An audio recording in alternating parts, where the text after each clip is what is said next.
सदियां किस काम की, दिल ना हो तो धड़कन किस काम की, अगर हम इस वतन के काम न आए तो यह जिंदगी किस काम की। माननीय मुख्य अतिथि, आदरणीय शिक्षकगण और निर्णायक मंडल, आप सभी को मेरा नमस्कार। मैं यास्मीन पीएमसी स्कूल सेमरी की कक्षा 8 की छात्रा हूँ। आप सभी का यहाँ पे मैं हार्दिक स्वागत एवं अभिनंदन करती हूँ। मैं यहाँ पर देश प्रेम पे कुछ आप लोगों के साथ साझा करना चाहती हूँ और एक विषय है देशभक्ति। आजादी, आजादी का असली मतलब वही समझ सकता है जिसने कभी गुलामी की हो। हम सौभाग्यशाली हैं कि हमने स्वतंत्र भारत में जन्म लिया। यूं तो आजादी की लौ 1857 में ही जल चुकी थी, जो वैशाल बनकर 1947 में हमारे देश को आजाद कराई। प्राचीन, मध्यकालीन और वर्तमान के उदाहरणों से स्पष्ट करना चाहूंगी कि जब हम फिरंगियों के फेरे में फंस गए थे तो रंग दे बसंती चोला की एक आवाज पर टोलों के टोलों उबड़ आते थे और उनके वंदे मातरम के नारों से खून में आने वाला 5-5 डिग्री का तूफान अंग्रेजी शासकों के जड़ों में तूफान ला देता था।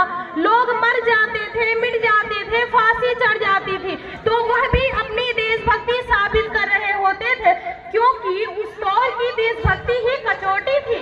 उसके बाद 62-65-71 के युद्धों में अपना सुहाग गवा देने वाली औरत जब घर के हालात ये हो जाया करते थे कि प्यार भी भरपूर गया, मांग का सिंदूर गया, नन्हे नोनी हालों की लंगोटियां चली गई, छोटी छोटी बेटियों की चोटियां चली गई, बाल की दवाई गई, भाई की पढ़ाई गई, ऐसा एक विस्फोट हुआ, पता ही चला रही कि पूरे जिस्म की कई बोटियां चली गई।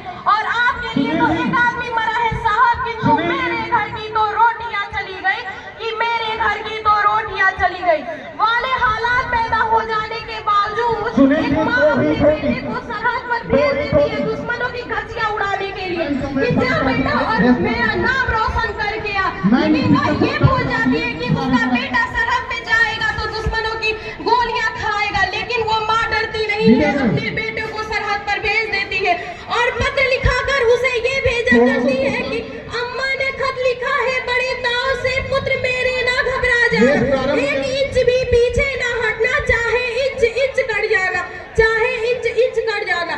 इस तरह पूरा परिवार अपनी देशभक्ति साबित कर रहा होता है।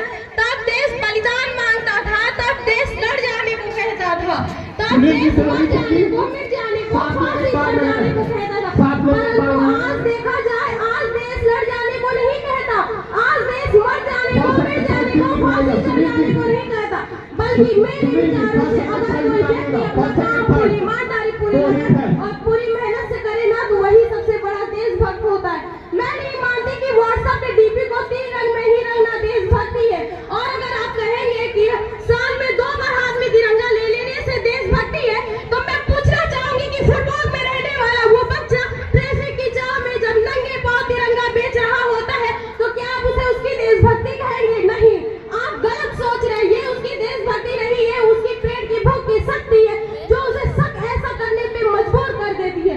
क्योंकि ना हम शिवालों को जानते हैं, ना मस्जिद को जानते हैं, कि ना हम शिवालों को जानते हैं, ना मस्जिद को जानते हैं। जो पेट के भूखे होते हैं वो सिर्फ भोजन के निवालों को जानते हैं। और मैं अंत में इतना ही कहना चाहूंगी कि आप भी हमारे साथ आइए और संकल्प लीजिए कि आप अपने देश को आगे बढ़ाएंगे, अपने आजादी को और अच्छा बनाएंगे। कोई भी बूढ़ा माँ बाप बिना बेटे के घर द्वार छोड़कर यहाँ वहाँ सड़क पे ना भटके, कोई इंसान भूखा न रहे, सबकी पेट भरे। जय हिंद, जय भारत।